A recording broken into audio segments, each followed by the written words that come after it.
Well, thank you, everyone, for tuning into our program today. You may know that Family Talk is a listener-supported program, and we remain on the air by your generosity, literally. If you can help us financially, we would certainly appreciate it. God's blessings to you all. That's right, Dr. Dobson. And friend, thanks to generous listeners like you, Family Talk can reach more and more listeners with practical help and encouragement.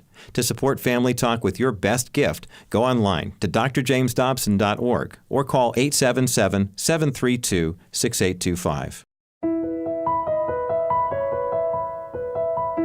Today on Family Talk.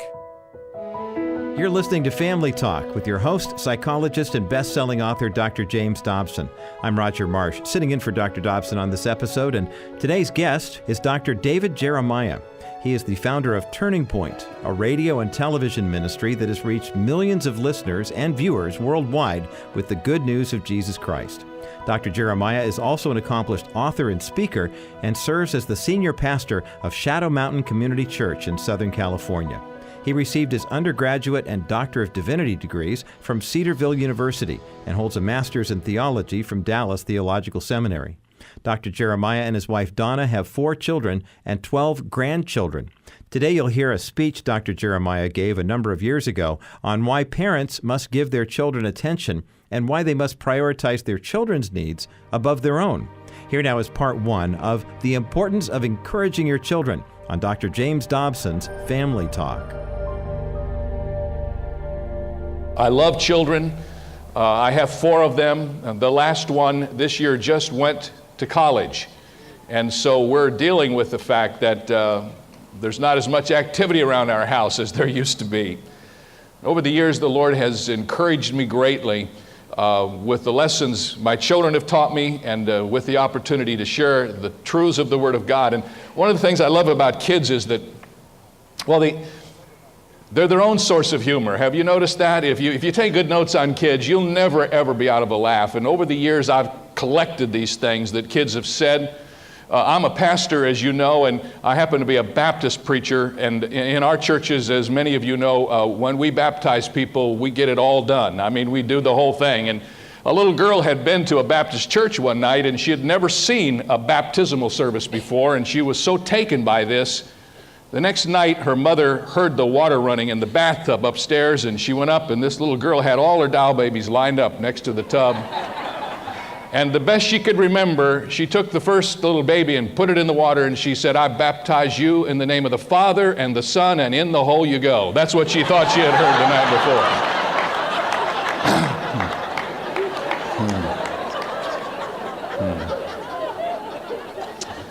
I'm not going to fool around with you too long, but I want to tell you that it's great to be back in the Midwest because I grew up here. I pastored a church in Fort Wayne, Indiana for 12 years. I'm really a Hoosier at heart. My sister, Dr. Mary Alice Jeremiah, was the girls basketball coach at Indiana University for about 7 years, and so we have deep roots here in the Midwest. And one of my favorite memories of growing up here in Ohio and then in Indiana were the early vacations we took as a family. And in California, it's hard to believe that there ever was a place where everything wasn't a freeway, but when we went on vacation in our station wagon, all 4 of us kids packed into that thing, I managed to maintain my sanity in context with my brothers and sisters by watching for the Burma Shave signs along the road, and I remember those. In fact, last year, my oldest daughter gave me a precious gift for Christmas. It was a book that had every single Burma Shave sign that ever been created in the book, and it's a great treasure. And I used to copy those things down. I kind of started collecting them. I think that's how I got into this craziness that has followed me around most of my life. And as I grew older and got more mature, I graduated from Burma Shave signs and started to collect epitaphs. And I don't know if you have ever discovered the weird things people put on their tombstones, but it is a whole science in itself. For instance, my favorite tombstone epitaph, and it's truly on a tombstone in New England, goes like this: "Here lies the body of old man Pease, buried neath the flowers and trees. But Pease ain't here, just the pod. Pease shelled out and went to God." Isn't that great? Now, I hope you listened carefully because I told that in a seminar not long ago, and a lady came up to me. She said, "You know, I heard you tell that a couple years ago," and she said, I was so excited I wanted to go home and tell it to the ladies' missionary group, but she said, I messed it up. And she said, I got in a lot of trouble. I said, dear, what'd you do? She said, well, the way it came out was like this. Here lies the body of old man Pease, buried beneath the flowers and trees, but Pease ain't here, just the shell. And she said, immediately, I knew I was in trouble. So I hope you wrote it down correctly.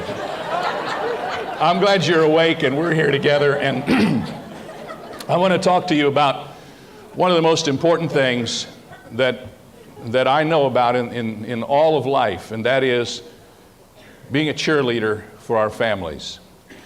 Happened around noon on Mother's Day, according to a national news report. 27-year-old Michael Murray decided to take his 2 children to the medical center in Massachusetts, where their mother was on duty as a surgical nurse. You see, the family wanted to drop off some Mother's Day presents. They had a gold necklace with the words "Number 1 Mom" and a single rose. And with their mission accomplished, the father and his 2 children made their way back to the darkened indoor garage where the car had been parked.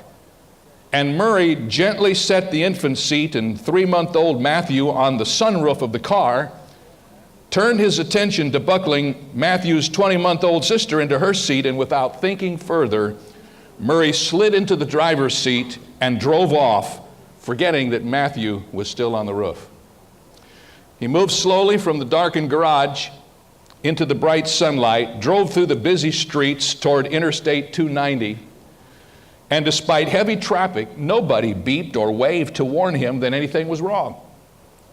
Pulling into the expressway that cuts through the city, the driver accelerated at 50 miles per hour, and then he heard it. A scraping on the roof of his car as the tiny seat with Matthew strapped in the seat began to slide. He said, I looked to where Matthew should have been in the car, and then in the rearview mirror I saw him sliding down the highway in his infant seat. And that's where he landed, in the middle of the interstate, in the path of the oncoming traffic. And if you don't leave before this workshop is over, I'll tell you what happened to him. But I want to ask you this question. Have you ever done anything like that? Have you ever forgotten your kids and left them at church? Have you ever thought they were someplace and realized that they told you they were somewhere else? Well, I've done that many times. As a pastor, I've been at the dinner table on Sunday, and all of a sudden we look around and there's a missing person, and somebody has to get in the car and go back to the church because we forgot someone. But you know, I've never put any one of my kids on top of my car, or as far as I know, put them into harm's way. But I need to tell you, men and women, that in the early days of my ministry, I was on a path toward neglect big time that would have done emotionally as much damage as what could have happened to that young child. You see, I was here in Fort Wayne, Indiana, starting a church. I had 7 families, and we were committed to the fact that we were going to make this a great place for God. Looking back on it now, I think my motives were relatively pure, but perhaps I was just caught up in not wanting to fail, like many of us can be. We started the church, and I began to visit and knock on doors, and I was the gross national product of the church. I did everything. And about that time, God gave us our first little girl. We adopted Jan, and a few months later, 13 months later, David came along, so we had 2 little children. And it seemed like every night I was out knocking on doors. On Saturday, I was out visiting, and I remember vividly this question from my wife. Are you going to be gone again tonight? And I would answer usually with sort of a disgust. What do you mean, am I going to be gone again tonight? Of course, I mean, if I don't do it, it's not going to get done. I've got to go do this. And she would just kind of look sad. And then one day she called me into the kitchen and she said, honey, we have to have a talk. And I never will forget that talk because it was the beginning of a new understanding of my life, and I've not recovered from it since. She sat me down at the table, and you'd have to understand how quiet and gracious a woman my wife is, and how unordinary this would be. She said, you know, I've sensed every time we've had this conversation about you being gone all the time, that it's an irritation to you. She says, I've been talking to the Lord about this, and she said, I want to tell you something. I'm never going to ask you that question again, but I just want to tell you one thing. She said, honey, you're the priest in this family, and you're responsible for what happens to all of us, and someday you're going to have to talk to the Lord about that, and I'm just going to leave this thing between you and him, and whatever you think he wants you to do, you do. Gotcha. And for the first time, I began to realize that I did have a responsibility to my family. In spite of the fact that I was pastoring a church that had a tremendous opportunity to grow and be a dynamic force for God, I was on a path toward neglect big time until that conversation.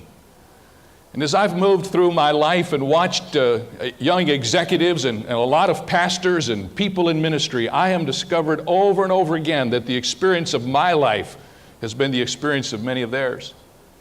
Unfortunately, perhaps they don't have a wife or a friend who can confront them in the way I was confronted, and so many of them continue that way.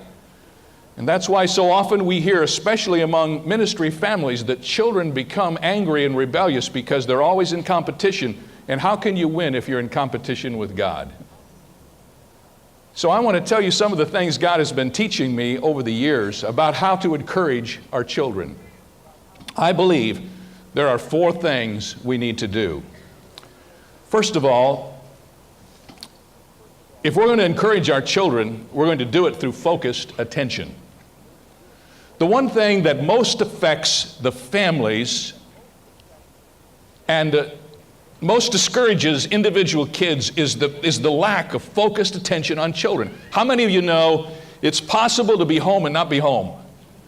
How many of you know you can come out of a day that's filled with stress, walk home, and you got kids all around, some little and some teenagers, and you can be in the setting surrounded by your family and not really even be aware that you're there or that they are there?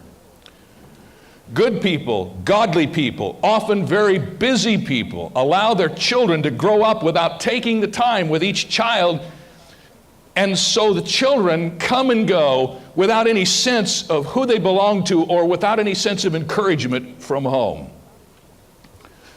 Shortly after my confrontation with Donna, as I began to process all of the responsibilities I had and the responsibilities I had in the home, I'd started to develop a set of priorities. And I want to tell you how my priorities work, and I've shared this with my church, and they know that, and they watch it in operation.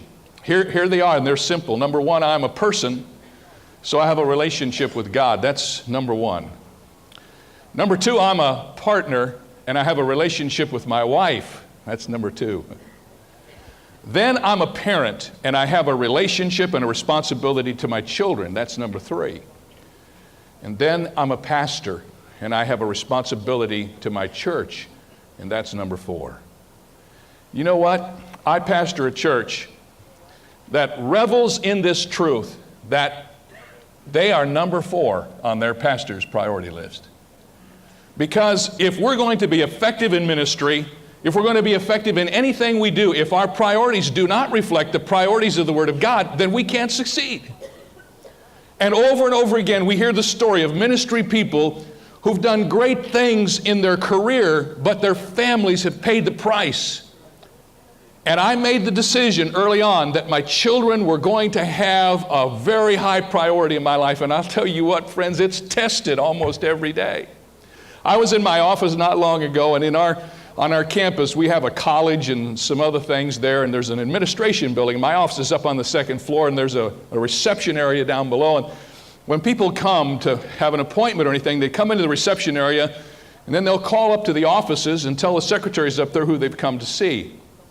One afternoon, I was getting ready to leave, and the phone rang, and my secretary, Glenda, said, there's a man downstairs who's in big trouble, and he demands to see you right now. I said, well, Glenda, you know I can't see him now.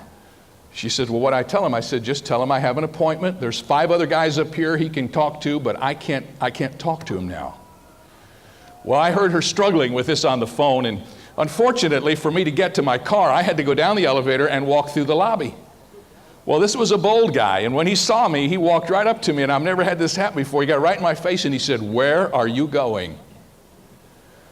I said, well, if you must know, I'm going to Claremont to see Daniel play basketball. He said, "What? You're going to a basketball game and my family's falling apart, my life's falling apart? What kind of a person are you?" I said, "Well, let me tell you something." And I never really thought about this before. God just kind of put this in my head, and I'm not into immediate revelation. I find studying is better, but I learned that sometimes God really can talk to you. And in that moment, this is what I said to him, and I'll never forget that answer. I said, "Sir, there are 5 guys upstairs who can talk to you, but my son's only got one father, and I'm gone." And I left. He wasn't a happy camper. Come to think of it, I don't believe I've ever seen him again. But you know what? I've never regretted that, because over and over again, we will be put into situations where we have got to make some decisions in favor of our children. Now, you don't have to do that all the time, and I know some of you guys are sitting back there thinking, well, you know, if I do that, I'm out of work. Obviously, you can't just stop everything you do, and sometimes those of us who are in ministry, we have a little more control over our schedule. But what I'm learning is this, that just every once in a while, we need to do something that says to our kids, I'll say no to something that's important to me so I can say yes to something that's important to you. One of the things Don and I enjoy doing every year is going to the National Religious Broadcasters Convention. It used to be held in Washington every year. Now they kind of move it around. In fact, we were here last year.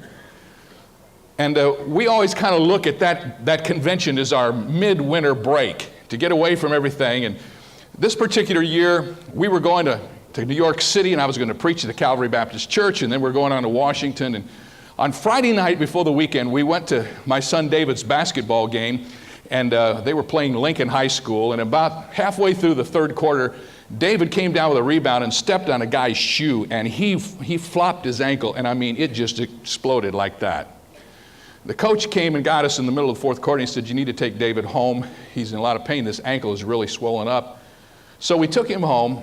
How many of you know that whenever you got something planned that you're going to do, one of them always gets hurt? How many of you know that? It just happens all the time. And so we got home and we iced it down, and it looked a little better, and we said, "Well, should we go?" And he said, "Dad, we'll be fine. I'll go see the team doctor." And so we went on to New York City, and I'll never forget this. We had finished our meetings on Sunday, and we called home, and I heard Donna talking to David, and I could tell something wasn't going too well. And I got on the phone, and he told me that what happened was he went to a doctor who wasn't a sports medical person, and they put his ankle in a cast, and they told him his season was finished. And he was brokenhearted because he was like third in the county in scoring, and he was having a great year. And I said on the phone, I said, "Do you want us to come home?" And it got real quiet. He didn't say anything. I said, "David, we'll be home." So we aborted our trip, got a ticket, and we went home. We got home, and I called my sister, who was then at Cal State Fullerton, and she said, "He put his ankle in a cast?" I said, "Yes." She said, "What kind of doctor is this?" And she told me to take him to the sports clinic. I did. They took the cast off. They did therapy on his ankle. This was now Tuesday. He played on Friday and scored 27 points. I'll never forget that.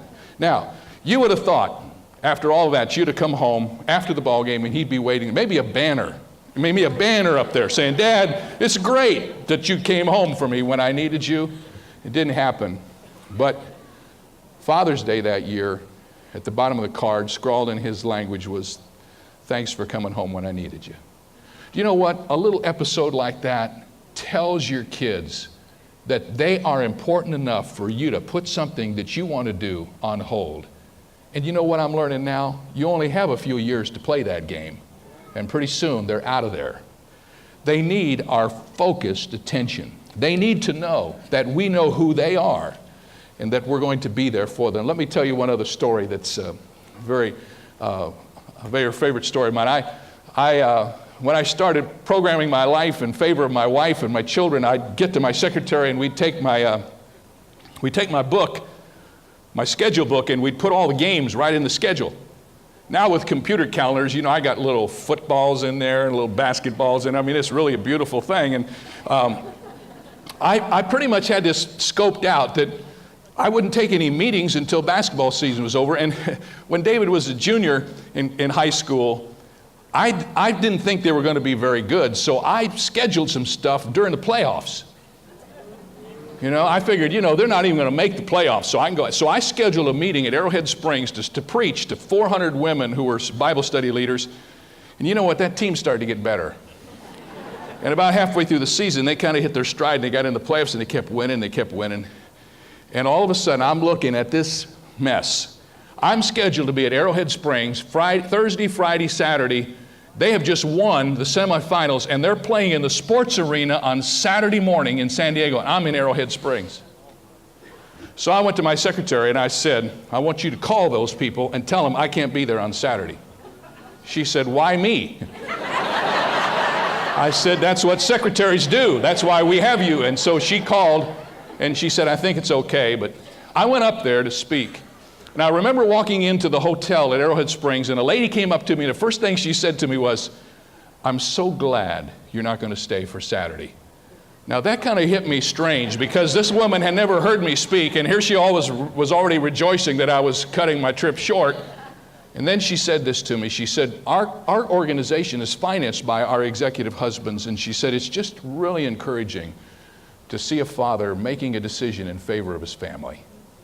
I went home on Friday night, but before I did, I was preaching in that group on Friday morning, and right in the middle of them, I was teaching the life of David. A lady jumped up and she ran out of the room, and she was crying. Now, those of you who speak, you know if you're in the middle of something, please don't do that to me today. I mean, and somebody gets up and they leave, you start rewinding what you just said and playing it back again so you can decide whether you've offended them. And I went to the leader of the group and I said, did I say something that offended this woman? She says, let me find out. And this is what she told me.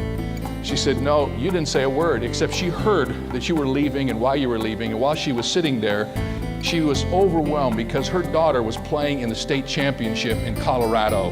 And she got under conviction, and she got up and went and packed her stuff and flew home. And she said, Dr. Jeremiah, I'm not really sure if we can ever afford to have you come back again. Well, all I'm trying to say is this. Somewhere along the way, our kids need to know that we know who they are, what their issues are, and we're going to put something we might do on hold so that we can focus on them.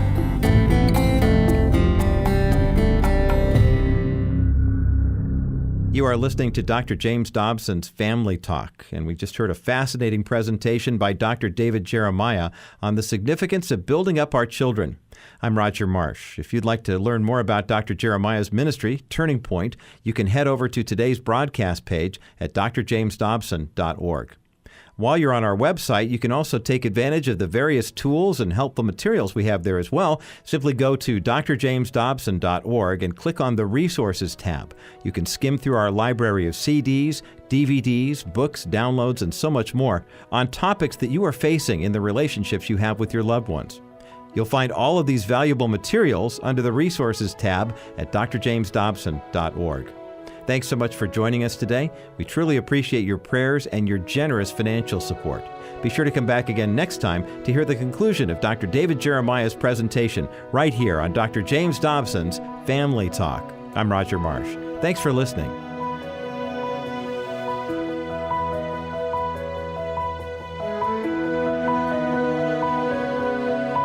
Family Talk is not associated with Focus on the Family. Here's Dr. James Dobson with Family Talk. Have you noticed that laughter is the key to surviving the special stresses of the child-rearing years? It's true. Almost every day I hear from mothers who share the most wonderful stories with me about their kids. One of my favorites came from the mother of 2 small children, and this is what she wrote. Dear Dr. Dobson, a few months ago I was making several phone calls in my family room where my 3-year-old daughter Adrian and my 5-month-old son Nathan were playing quietly. Now Nathan loves Adrian, who's been learning how to mother him gently since the time of his birth. I suddenly realized that the children were no longer in view. Down the hall and around the corner, I found the children playing cheerfully in Adrian's bedroom. Relieved and upset, I shouted, Adrian, you know you're not allowed to carry Nathan. He's too little and you could hurt him if he fell. Startled, she answered, I didn't, Mommy. Well, knowing that he couldn't crawl, I suspiciously demanded, well, then how'd he get all the way into your room? Confident of my approval for her obedience, she said with a smile, I rolled him. The kid's a little dizzy, but he's okay. Parents like this mother of Adrian and Nathan, who can see the delightful side of children, also tend to cope better with the difficulties. I hope you'll never get too busy to smile. Hear more at drjamesdobson.org. Hello, everyone. Roger Marsh here for Dr. James Dobson's Family Talk. The news comes in all shapes, sizes, and formats these days, but how do you cut through all the noise and get to the heart of the matters that affect your family? Well, come to Dr. James Dobson's Family Talk and sign up for Dr. Dobson's monthly newsletter. You'll find clarity on tough issues, encouragement for daily life, and trusted principles to help you build strong, healthy, and connected families. Go to drjamesdobson.org and sign up today. That's drjamesdobson.org.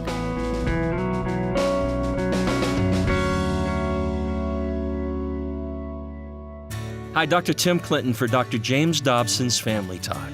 Hey, right now, grab your cell phone, go to your app store, and click on the Dr. James Dobson Family Talk app. Download it right now, and you can start listening anywhere at any time. 24/7, 365.